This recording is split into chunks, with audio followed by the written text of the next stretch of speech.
নগদান বার্তা বিষয়টা কি? আমাদের ব্যবসায় প্রতিষ্ঠানের বেশিরভাগ লেনদেন, বেশিরভাগ ক্রয় বিক্রয় কি বাকিতে সংগঠিত হয়। মনে রাখতে হবে কিন্তু। এখন আমি বিক্রেতা, আমি একজন ক্রেতার কাছে কি বাকিতে ১০,০০০ টাকার পণ্য বিক্রয় করে দিলাম। কিছুদিন পর আমি কি বললাম যে তোমাকে আমি 10% ছাড় দিব যদি তুমি দ্রুত আমার টাকা কি পরিশোধ করে দাও। অর্থাৎ দ্রুত টাকা আদায়ের জন্য যে ছাড় দেওয়া হয় সেটাই কি আমাদের নগদান বার্তা। বিষয়টা কি বোঝা গেছে? এখন প্রদত্ত বার্তা কি?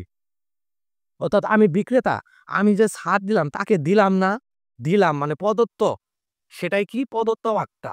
আর প্রাপ্ত, যে আমার কাছ থেকে ক্রয় করছে তাকে আমি 10% বার্তা দিলাম, ১,০০০ টাকা ছাড় দিলাম, সে ১,০০০ টাকা পাইছে না, সেটা তার কাছে কি প্রাপ্ত বার্তা। আসসালামু আলাইকুম, কি অবস্থা সবার? আশা করি সবাই ভালো আছো। তোমাদের পড়াশোনা কেমন হচ্ছে? ইতিমধ্যে কিন্তু আমরা হিসাব বিজ্ঞান প্রথম পত্রের উপরে প্রথম অধ্যায়ের বিভিন্ন আলোচনা করেছি এবং ম্যাথ প্র্যাকটিস করেছি। ওই ক্লাসটা কিন্তু খুবই গুরুত্বপূর্ণ ছিল। অর্থাৎ ওই চ্যাপ্টার থেকে তোমাদের কি বোর্ড পরীক্ষায় ১ বা ১ এর অধিক কি তোমাদের সৃজনশীল চলে আসতে পারে এবং এমসিকিউ চলে আসবে। তো বরাবরের মতো আজকেও তোমাদের কি হিসাব বিজ্ঞান প্রথম পত্রের ২য় চ্যাপ্টার অর্থাৎ আমাদের হিসাবের বইসমূহ, এই চ্যাপ্টারটি আলোচনা করব। এই চ্যাপ্টারটি কি প্রথম পত্রের থেকেও বেশি গুরুত্বপূর্ণ। মানে এই চ্যাপ্টারটা একটু বড়। এখান থেকে তোমাদের একটা মাস্ট ১০০% থাকবে। ২টা থাকার সম্ভাবনা সব থেকে বেশি। তো এই চ্যাপ্টারে কিছু কমন বিষয় আছে। কি, কি? যেমন জাবেদা, এই জাবেদা থেকে তোমাদের কি মাস্ট ১০০% তোমাদের প্রশ্ন আসবে। তো এই স্লাইডে আমরা কি এই চ্যাপ্টারে যে বেসিক আলোচনা আছে, এই আলোচনাগুলো কি শেষ করব। তারপর আমরা কি পরের ক্লাসগুলোতে সৃজনশীল প্র্যাকটিস করব। তোমাদের ২ থেকে ৩ টি ক্লাসে মোটামুটি আমাদের এই চ্যাপ্টার শেষ হওয়ার কথা। তো তোমরা কি করবা? এই ক্লাসটা শুরু থেকে শেষ পর্যন্ত খুব গুরুত্ব সহকারে দেখবে। বিশেষ করে এটা কিন্তু আমাদের বেসিক ক্লাস, অর্থাৎ বিভিন্ন বিষয় আছে, এই বিষয় সম্পর্কে জানবো। তো প্রথমে আমাদের কি আছে দেখো, প্রথমে আছে কি দুতরফা দাখিলা পদ্ধতি। আমরা কি প্রথম চ্যাপ্টারেও কিন্তু এই সম্পর্কে কিছু জেনে আসছিলাম। তো আজকেও জানবো। দুতরফা, এই যে দুতরফা মানে ২ টা পাশ এরকম কিছু বোঝাচ্ছে। মানে ২ টা অংশ থাকবে। দুতরফা দাখিলা পদ্ধতি। যে পদ্ধতিতে প্রতিষ্ঠানের লেনদেনের একটা পক্ষ ডেবিট এবং অপর আরেকটি পক্ষ কি ক্রেডিট এবং ২ পক্ষের টাকার অঙ্ক সমান হয় এবং এই যে এই সিস্টেমে যে লিপিবদ্ধ করা হয় সেটাই কি আমাদের দুতরফা দাখিলা পদ্ধতি। এটা কিন্তু একটি বৈজ্ঞানিক পদ্ধতি। তো সংজ্ঞার মধ্যে কি আছে? এই যে যা বললাম তাই আছে, যে প্রতিষ্ঠানের লেনদেনের একটি পক্ষ ডেবিট এবং অপর পক্ষ কি ক্রেডিট, অপর পক্ষ কি ক্রেডিটে লিপিবদ্ধ করা হয় এবং টাকার অঙ্ক দুই পাশে সমান, তাকেই কি আমরা বলি দুতরফা দাখিলা পদ্ধতি বলে থাকি। এই দুতরফা দাখিলা পদ্ধতি কিন্তু একটা বৈজ্ঞানিক পদ্ধতি। তো এখন এই দুতরফা দাখিলার পদ্ধতির মধ্যে কিন্তু আমরা ডেবিট ক্রেডিট পাইছি। এখন ডেবিট ক্রেডিট কিভাবে নির্ণয় করবো এটাই যদি না বুঝি, সংজ্ঞার মধ্যে বললাম যে দুতরফা দাখিলা পদ্ধতির ২টা অংশ থাকে, ২টা অংশের টাকার পরিমাণ সমান থাকে, এক অংশ ডেবিট হয়, অপর অংশ ক্রেডিট হয়। এখন ডেবিট ক্রেডিট কিভাবে নির্ণয় করব? তো ডেবিট ক্রেডিট নির্ণয় করার জন্য আমাদের কিছু হিসাব আছে। কি, কি হিসাব? এই যে দেখো এখানে সম্পদ আছে, ব্যয় আছে, আয়, দায়, মালিকানা সত্ত্ব। ফার্স্ট ক্লাসে কিন্তু অর্থাৎ প্রথম চ্যাপ্টারে ক্লাসে কিন্তু এই হিসাব সম্পর্কে আমরা বিস্তারিত জেনে আসছি। তো এই যে সম্পদ, আমরা কিন্তু ২টা ছক করছি। প্রথম ছকে কি আছে? সম্পদ আছে আর ব্যয় আছে। মনে রাখতে হবে তোমাদের। সম্পদ আর ব্যয়। এই ২টা যদি বৃদ্ধি পায়, কি পায়? বৃদ্ধি পায়। বৃদ্ধি পাইলে ডেবিট এবং এই ২টায় যদি হ্রাস পায় তাহলে কি ক্রেডিট। তাহলে আমরা কি বুঝলাম? সম্পদ এবং ব্যয় এই ২টা বৃদ্ধি পেলে ডেবিট এবং হ্রাস পেলে কি হবে? ক্রেডিট হবে। তো বাকি থাকে কয়টা? ৩টা। বাকি কি? আয়, দায়, মালিকানা সত্ত্ব। এই ৩টা যদি বৃদ্ধি পায় তাহলে ক্রেডিট হবে। উল্টা না, আমরা কি সম্পদ ব্যয় বৃদ্ধি পেলে ডেবিটে লিখছি, কিন্তু এই জায়গায় বৃদ্ধি পেলে ক্রেডিট, অর্থাৎ এটার উল্টা করে দিব তাই হয়ে যাবে।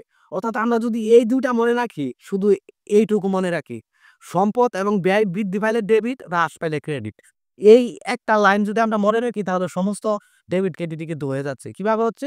সম্পদ ব্যয় বৃদ্ধি পাইলে ডেবিট, হ্রাস পাইলে ক্রেডিট। অন্যদিকে কি ব্যয় দায়, ব্যয় ব্যয় দায় মালিকানা সত্ত্ব, এটার কি উল্টা, বৃদ্ধি পেলে ক্রেডিট, হ্রাস পেলে ডেবিট, শেষ।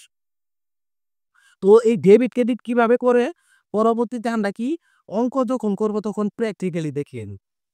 তারপরে আসে যে বার্তা, এই বার্তাটা কিন্তু খুবই গুরুত্বপূর্ণ। কেন গুরুত্বপূর্ণ? আমরা বিভিন্ন ম্যাথ যে করব, ম্যাথ করার ক্ষেত্রে লেনদেনের মধ্যে বার্তার বিষয় বারবার চলে আসবে। তো বার্তা সম্পর্কে আমাদের ক্লিয়ার ধারণা রাখতে হবে না? অবশ্যই রাখতে হবে। এখন বার্তার এই শ্রেণী বিভাগ বা বার্তা আসলে কি, এই বিষয়গুলো এই যে বার্তা, এই বার্তাকে কি দুই ভাগে ভাগ করা হয়। একটা হলো কারবারি বার্তা, আর একটা কি নগদ বার্তা। বার্তা বিষয়টা কি আসলে? বিক্রেতা যখন পণ্য বিক্রয় করে তখন যে পরিমাণ টাকা ছাড় দেয় অথবা কোনো প্রতিষ্ঠানের কাছে বাকিতে বিক্রয় করছে ওই টাকা আদায়ের জন্য যে পরিমাণ ছাড় দেয় সেটাই কি আমাদের বার্তা। বার্তা মানে একটা ছাড় দেওয়া, বা দাঁড়ে আমি যদি বিক্রয় করি সেটা টাকা দ্রুত পাওয়ার জন্য একটা ছাড় দেওয়া, একটা অফার করা, সেটাই কি বার্তা। এখন এই বার্তাকে কি দুই ভাগে ভাগ করা হয়, একটা কারবারি বার্তা আর একটা নগদান বার্তা। এখন কারবারি বার্তার বিষয়টা কি? কারবারি বার্তা হচ্ছে আমি, অর্থাৎ বিক্রেতা পণ্য বিক্রয়ের সময় যে পরিমাণ ছাড় দেয় সেটাই কি আমাদের কারবারি বার্তা। কথার কথা আমি আ আ ১০,০০০ টাকার পণ্য বিক্রয় করব। এখন আমি বললাম আমার কাছ থেকে যদি ১০,০০০ টাকার পণ্য কিনেন তাহলে আমি 10% ছাড় দিব আপনাকে। তাহলে 10% ছাড়ে ৯,০০০ টাকা, ৯,০০০ টাকা হবে। ৯,০০০ টাকায় বিক্রি করে দেব। এটাই কিন্তু আমাদের কারবারি বার্তা। এখন এই কারবারি বার্তা কিন্তু লেনদেনের অন্তর্ভুক্ত না। অর্থাৎ হিসাবে কোনো জায়গায় এটা লিপিবদ্ধ করা হয় না। এটা বাদে ওই যে ৯,০০০ টাকা পেলাম না? ওই ৯,০০০ টাকার কাজই হবে। আর ১,০০০ টাকা কোথাও লিপিবদ্ধ হবে না। এখন এই কারবারি বার্তার মধ্যে কয় বার্তা আছে? ওই যে আমরা বললাম না? যে ক্রয় করবে তার কাছে এটা কি ক্রয় বার্তা, এবং যে বিক্রয় করতেছে তার কাছে কি এটা বিক্রয় বার্তা। এখন নগদান বার্তা, এই নগদান বার্তাকে আবার কি দুই ভাগে ভাগ করা হয়, প্রদত্ত বার্তা, প্রদত্ত বার্তা। নগদান বার্তা বিষয়টা কি? আমাদের ব্যবসায় প্রতিষ্ঠানের বেশিরভাগ লেনদেন, বেশিরভাগ ক্রয় বিক্রয় কি বাকিতে সংগঠিত হয়, মনে রাখতে হবে কিন্তু। এখন আমি বিক্রেতা, আমি একজন ক্রেতার কাছে কি বাকিতে ১০,০০০ টাকার পণ্য বিক্রয় করে দিলাম। কিছুদিন পর আমি কি বললাম? যে তোমাকে আমি 10% ছাড় দিব যদি তুমি দ্রুত আমার টাকা কি পরিশোধ করে দাও। অর্থাৎ দ্রুত টাকা আদায়ের জন্য যে ছাড় দেওয়া হয় সেটাই কি আমাদের নগদান বার্তা। বিষয়টা কি বোঝা গেছে? এখন প্রদত্ত বার্তা কি? অর্থাৎ আমি বিক্রেতা, আমি যে ছাড় দিলাম তাকে দিলাম না, দিলাম মানে প্রদত্ত, সেটাই কি প্রদত্ত বার্তা। আর প্রাপ্ত, যে আমার কাছ থেকে ক্রয় করছে তাকে আমি পা পা 10% বার্তা দিলাম, ১,০০০ টাকা ছাড় দিলাম, সে ১,০০০ টাকা পাইছে না, সেটা তার কাছে কি প্রাপ্ত বার্তা। এই ছিল আমাদের কি বার্তার কনসেপ্ট। এখন আমাদের এই চ্যাপ্টারের মূল ফোকাস হওয়া উচিত জাবেদায়। কেন জাবেদায়? এই যে ক্রয় জাবেদা, বিক্রয় জাবেদা, অর্থাৎ এই যে এই কয়েকটা জাবেদা আছে না, এখান থেকে ১০০% তোমাদের সৃজনশীল আসবে। ওই লিখে নাও ১০০%। তো এই জাবেদা, জাবেদা কি এক ধরনের হিসাবের বই। এই যে আমাদের বিভিন্ন লেনদেন সংগঠিত হবে না? দুতরফা দাখিলা পদ্ধতির বিভিন্ন বিষয় আছে না? এই বিষয়গুলো মেইনটেইন করে হিসাবের খাতায় যে হিসাব রাখা হয় সেটাই কি আমাদের জাবেদা। এই জাবেদাকে কি ২ ভাগে ভাগ করা হয়। বিশেষ জাবেদা। বিশেষ মানে কি? মনে রাখতে হবে। তারপরে কি সাধারণ, সাধারণ জাবেদা। এখন সাধারণ জাবেদার কোনো শ্রেণীবিভাগ নাই। সাধারণ, এখন আমরা আগে পড়ব বিশেষ জাবেদা। বিশেষ জাবেদা কি? এই যে ক্রয়, আমি প্রতিষ্ঠানে ক্রয় করে থাকবো। আমি ক্রয়ের জন্য চিন্তা ভাবনা করলাম যে ক্রয়ের জন্য শুধু আলাদাভাবে আমি একটা বই রাখবো। সেই জায়গায় শুধু ক্রয়ের হিসাব নিকাশ রাখবো। আলাদাভাবে বিশেষভাবে। সেটাই ক্রয় জাবেদা। একইভাবে বিক্রয়ের জন্য বিক্রয় জাবেদা।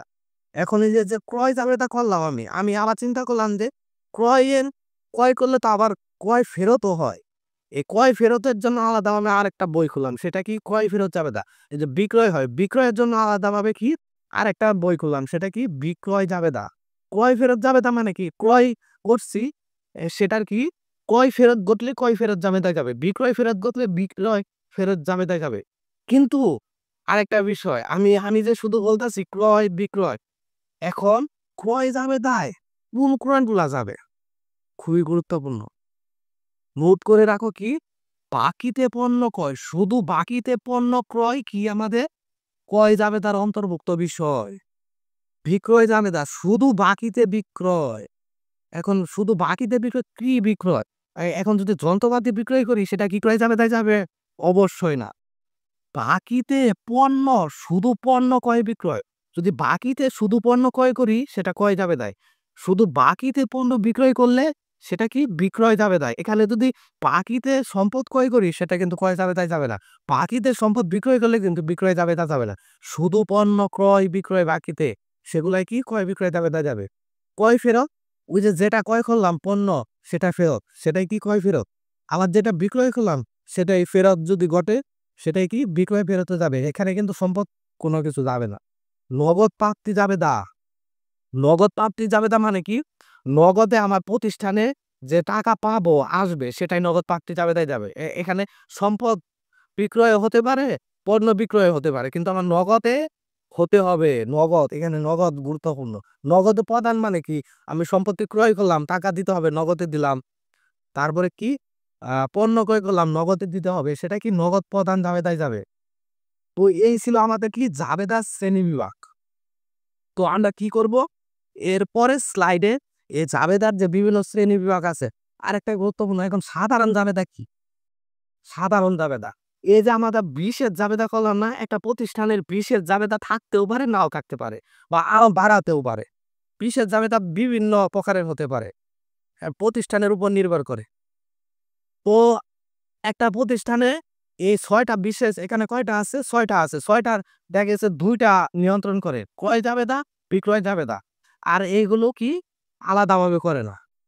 তো সেই এই লেনদেনগুলা হলে তখন কোথায় করবে? এই সাধারণ জাবেদা। অর্থাৎ সাধারণ জাবেদার মধ্যে আমরা সব ধরনের জাবেদায় অন্তর্ভুক্ত করতে পারবো। সাধারণ জাবেদার একটা অংশই আমরা যদি বিশেষভাবে নাম দেই সেটাই কি বিশেষ জাবেদা হয়ে যাবে। তো এরপরে স্লাইডে আমরা কি করব? এই জাবেদার শ্রেণী বিভাগ আছে না? এই শ্রেণী বিভাগগুলো বিস্তারিত আলোচনা করব। অর্থাৎ এই ক্রয় জাবেদার আ ছকগুলা দেখব, বা কয়েকটা লেনদেন দেখব, বিক্রয় জাবেদার ছক দেখব। ইন্ডিভিজুয়ালি কি আমরা ছক কেমন হয়, কিভাবে করতে হয় সেই বিস্তারিত বিষয় জানব। এখন আমরা কি, আমরা যে বিভিন্ন জাবেদার বিভিন্ন শ্রেণী বিভাগ দেখলাম, এই শ্রেণী বিভাগগুলোর কি বিস্তারিত আলোচনা বা ছকগুলা কেমন হয়ে থাকে, এই ছকগুলা জানা, অর্থাৎ ছকের আইটেমগুলা জানা খুবই গুরুত্বপূর্ণ। কেননা তুমি যদি পরীক্ষার খাতায় ছক বসাইতে পারো তাহলে কিন্তু উদ্দীপক দেখে দেখেই কিন্তু তোমার টাকার পরিমাণ বসাইতে পারবা। ছক এবং ছকের আইটেমগুলা খুবই গুরুত্বপূর্ণ। বিশেষ করে ঝামেলা হয় কখন তোমাদের জানো? এই যে কয়েক প্রকারের যে বিশেষ জাবেদা আছে, এই বিশেষ জাবেদার বিভিন্ন গড়ের বিভিন্ন নাম আছে। এই নামগুলো আমাদের তোমরা কি গোলমাল পাকিয়ে দাও। তো আমরা টেকনিক শিখবো যে কত সহজে মুখস্থ ছাড়া এই শিরোনাম দিয়েই কি এই নামগুলা, উপরের হেডলাইন গুলা সঠিকভাবে লেখা যায়। তো প্রথমে আছে কি ক্রয় জাবেদা। ক্রয় জাবেদা এক ধরনের বিশেষ জাবেদা। তো ক্রয় জাবেদার গড় থাকে কয়টি? ৬টি। কি কি প্রথমে পড়ে নেই কি কি। প্রথমে তারিখের গড়, তারপরে ক্রেডিট হিসাব খাত। এখন ক্রয় জাবেদার মধ্যে ক্রেডিট হিসাব খাত কিভাবে মনে রাখবো? ক্রয়ের ক্ষেত্রে দেখো, এই যে ক্রয় এইভাবে লিখতে হয়, ক্রেডিটের ক্ষেত্রেও কিভাবে লিখতে হয় এইভাবে। তাহলে এটার সাথে এটা মিল আছে না? আছে। এর জন্য এখানে কি ক্রেডিট হিসাব খাত দিব। ক্রয় করলে ব্যয় হয়, ব্যয় কি ডেবিট, এটার উল্টাটা দিব কি ক্রেডিট। ২টা টেকনিক বললাম। তারপরে কি শর্ত মুখস্থ, চালান নিয়ম মুখস্থ, খতিয়ান পৃষ্ঠা এটা থাকবে। যেহেতু আমরা কি করতেছি, জাবেদা করতেছি, এর জন্য খতিয়ান পৃষ্ঠা দিব। আর যখন আমরা খতিয়ান করব তখন কি জাবেদা পৃষ্ঠা থাকবে। তো শর্ত আমাদের কি লেনদেনে দেওয়া থাকবে, চালান লেনদেনে দেওয়া থাকবে, সেগুলো বসিয়ে দেব। এখন আমরা করতেছি কি, করতেছি কি ক্রয় জাবেদা। এখন ক্রয় দাবেদার যদি একটা উদাহরণ দেই, যেমন এটা, যেমন আশিক অ্যান্ড কুং থেকে 15,000 টাকার পণ্য ক্রয় করা হলো। 15,000 টাকার পণ্য ক্রয় করলে কি হবে? ক্রয় একটা হিসাব। ক্রয় ক্রয় এক ধরনের ব্যয়। তেমন ক্রয় আমার বৃদ্ধি পাইছে। ক্রয় বৃদ্ধি পেলে কি হয়? ডেবিট হয়। অন্যদিকে মামুন, আশিকের নাম উল্লেখ আছে, কারণ নাম উল্লেখ থাকলে বাকিতে বোঝায় ক্রয়। এখন বাকিতে যে আমি ক্রয় করছি, ওই বেটারে তো আমি টাকা দেই নাই। দিছি আমি টাকা? টাকা দিই নাই। আমি পণ্য নিয়ে আসছি, পরে দিব। সে আমার কাছে পাওনা। তাহলে পাওনাদার হিসাব তো অমনি হবে না। পাওনাদার একটা দায়। আমার দায় তৈরি হলো। তাহলে দায় বৃদ্ধি পাইছে। আর দায় বৃদ্ধি পাইলে কি? ক্রেডিট হয়। এই এটাই লিখবো। যেহেতু ক্রয় রিলেটেড সমস্ত কিছু এখানে আসবে, তাহলে এই ক্রয় জাবেদা এখানে দিয়ে দিছে। তাহলে ক্রয় হিসাব ডেবিট, পাওনাদার হিসাব ক্রেডিট। তাহলে এটা কি মুখস্থর বিষয়? মুখস্থর বিষয় না। তাহলে কি? তারিখ, ক্রেডিট হিসাব শর্ত চালার নাম, লং খতিয়ান পৃষ্ঠা, ক্রয় হিসাব ডেবিট, পাওনাদার হিসাব ক্রেডিট। আমরা এটা কিভাবে করব? এই যে তারিখের জায়গায় তারিখ লিখে দিব, ক্রেডিট হিসাব খাত শর্ত লিখে দিব, চালান নোট লিখে দিব, খতিয়ান পৃষ্ঠা লিখে দিব। এখানে কি? এই যে 15,000 টাকার পণ্য করে ধরছে, এই যে 15,000 টাকা, এই যে 15,000 টাকা লিখে দিব। আরো বিভিন্ন আইটেম থাকবে, আইটেমগুলো লিখে যোগ করে দিব। 2 পাস সমান হবে ডেবিট পাস, ক্রেডিট পাস। এই ছিল আমাদের কি? ক্রয় জাবেদা। এখন পড়বো বিক্রয় জাবেদা। ক্রয় জাবেদার সাথে অনেকটা মিল আছে। এটাও কি? আমাদের 6টি ছক। তো প্রথমে তারিখ আছে। ক্রয় জাবেদার মধ্যে কি? ক্রেডিট হিসাব খাত ছিল। উল্টা এখানে কি? ডেবিট হিসাব খাত থাকবে। শর্তের জায়গায় থাকবে, চালানের জায়গায় থাকবে, খতিয়ান পৃষ্ঠার যা থাকবে। চেঞ্জ হবে কোন জায়গায়? এই ডেবিট হিসাব খাত এই জায়গায় চেঞ্জ, আর এই জাবেদারা চেঞ্জ হবে। জাবেদারা চেঞ্জ হবে কেন? বিক্রয় জাবেদা, তাহলে জাবেদা চেঞ্জ হবে না আমাদের?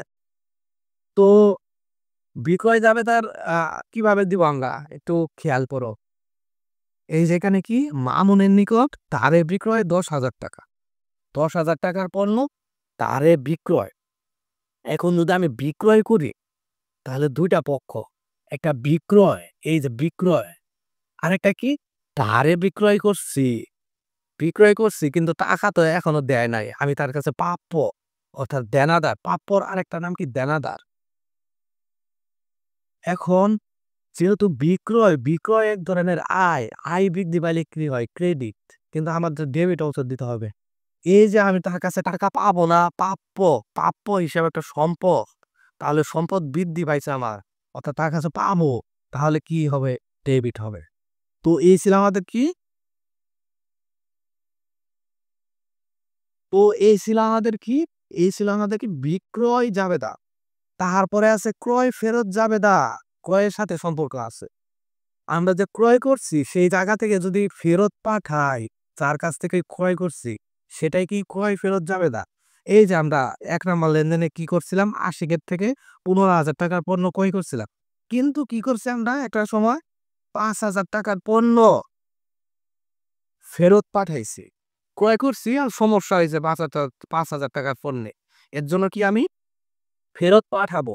সেই ফেরতে কি? ক্রয় ফেরত জাবেদায় যাবে। এখন ক্রয় ফেরত জাবেদার ঘর আছে কয়টি? 1টা, 2টা, 3টা, 4টা, 5টা। ক্রয় জাবেদার ঘর কয়টি? 5টি। কি? যেমন এই যে তারিখ থাকবে। যেহেতু এটা ক্রয় জাবেদার মধ্যে ক্রেডিট হিসাব খাত ছিল, এখানে কি? ডেবিট হিসাব খাত হবে। একটা দ্বার একটা বিপরীত।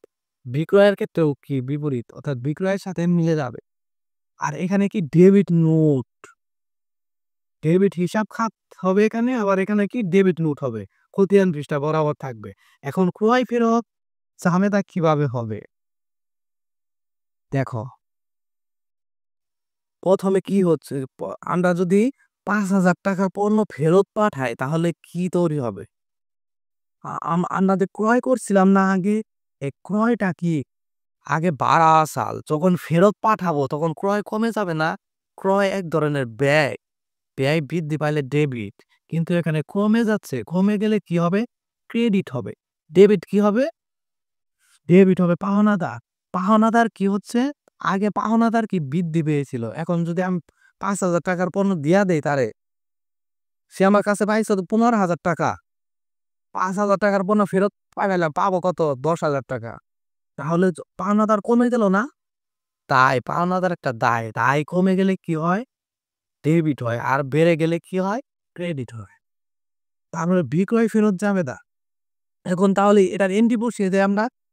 হ্যাঁ, এই যে আমরা এই যে 5,000 টাকা এই পাশে বসিয়ে দেবো, 5,000 টাকা এই পাশে বসিয়ে দিব 5,000 টাকা। এটাও যদি আমরা করে ফেলি, বিক্রয় যাবে না, ওই যে 10,000 টাকা দেনাদার হিসাব, এইদিকে বিক্রয় হিসাব কত? 10,000 টাকা। তারপরে বিক্রয় ফেরত, এই যে বিক্রয় ফেরত কি বিক্রয়ের সাথে মিল আছে। এখানে কি ক্রেডিট হিসাব খাতা ছিল, এখানে কি, এখানে কি ডেবিট হিসাব খাতা ছিল, এখানে কি ক্রেডিট হিসাব খাতা হবে। তারপরে কি আমাদের কয় এই যে এখানে কি ডেবিট হিসাব খাত, এই যে ক্রেডিট হিসাব খাত, এর জন্য কি এখানে ক্রেডিট নোট হবে খতিয়ান পৃষ্ঠা বরাবর। কারণ বিক্রয় ফেরত যাবে তা কি হবে লক্ষ্য করো, বিক্রয় ফেরত যাবে তাই যদি আমরা দেখো 2,000 টাকার পণ্য ফেরত পাই, তাহলে আমরা বিক্রয় করছিলাম, বিক্রয় এক ধরনের আয়, আয় কি বৃদ্ধি পেয়েছিল। যখন আমি ফেরত দিব, ফেরত আসবে আমার কাছে 2,000 টাকা, তখন বিক্রয় আমার কমে যাবে না? বিক্রয় কমে গেলে কি হয়? বিক্রয় এক ধরনের আয়, আয় কমে গেলে কি হয়? ডেবিট হয়। এর জন্য বিক্রয় ফেরত কি ডেবিট। অন্যদিকে দেনাদার কি, দেনাদার কি আমার দেনাদার কমে যাচ্ছে। অর্থাৎ আমি কত 10,000 টাকা পণ্য বিক্রয় করছিলাম, 2,000 টাকা ফেরত দিচ্ছে। অর্থাৎ আমি তার কাছে 10,000 টাকা পাইতাম, এখন পাবো কি 8,000 টাকা। তাহলে আমার দেনাদার কমে গেছে না? দেনাদার কমে গেলে কি ক্রেডিট হয়। এই ছিল আমাদের বিক্রয় ফেরত যাবে তা কত, এই যে 2,000 টাকা। তারপরে আছে আমাদের কি নগদ প্রাপ্তি জাবেদা। নগদ প্রাপ্তি, নগদ পোস্টেই বইলা দিছে রে ভাই, হেডলাইনেই বলে দিছে নগদ প্রাপ্ত হবে। যেমন কি নগদে পণ্য ক্রয়, নগদে পণ্য ক্রয়, এই নগদে পণ্য বিক্রয়, নগদে পণ্য বিক্রয় করলে কি হবে আমার? নগদ 5,000 টাকা আসবে না? সেটাই কি আমার নগদ প্রাপ্ত জাবেদা। এখন নগদ প্রাপ্ত জাবেদার ঘর কি হবে? এই যে তারিখ হবে। এখানে কি ক্রেডিট হিসাব খাত হবে, সূত্র হবে। এখন এই আইটেমগুলা আমি যদি নগদে টাকা পাই, তাহলে নগদ নামক সম্পদ বৃদ্ধি পাবে না? পাবে। নগদ ডেবিট হবে। এবং আরেকটা বিষয় কি, আমি বাকিতে কি করছি? হুম। আ কথার কথা বাকিতে আমি পণ্য বিক্রয় করছি, সেটার কি আমি দ্রুত টাকা আদায়ের জন্য একটা বার্তা দিলাম 5%। তাই যেন আমার দ্রুত টাকা দিয়ে দেয়। যখন টাকা দিবে তখন আমি তারে 5% বার্তা দিব।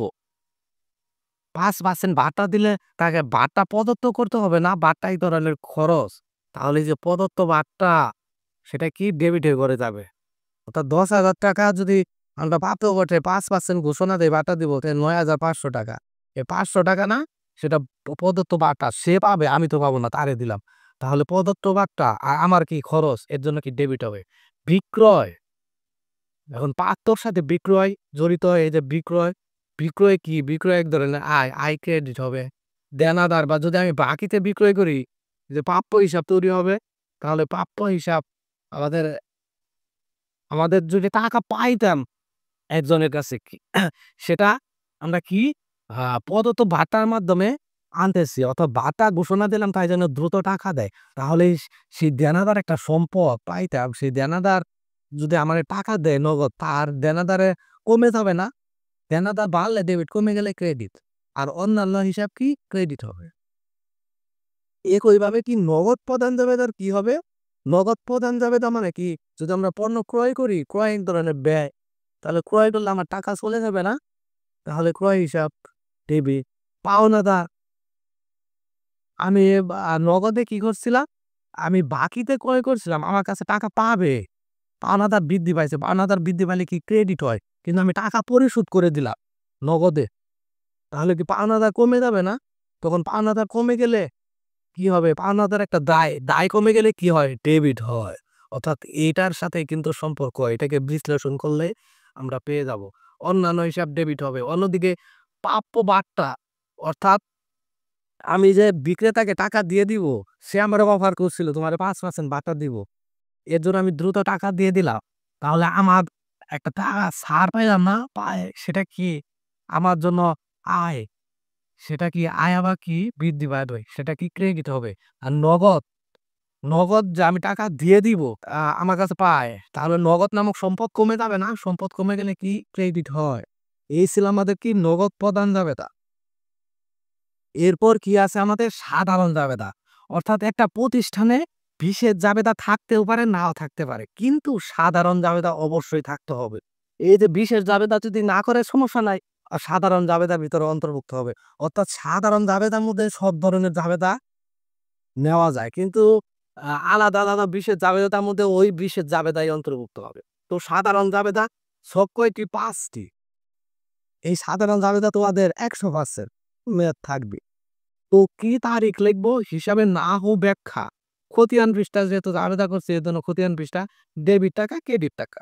কথার কথা 80 জ্ঞান কোন থেকে 15,000 টাকার পণ্য ক্রয়। এটাই যদি আমরা লিখি, তারিখ লিখবো, বিবরণ লিখবো, খতিয়ান পৃষ্ঠা লিখবো, ক্রয় হিসাব ডেবিট, পদের হিসাব ক্রেডিট, শেষ।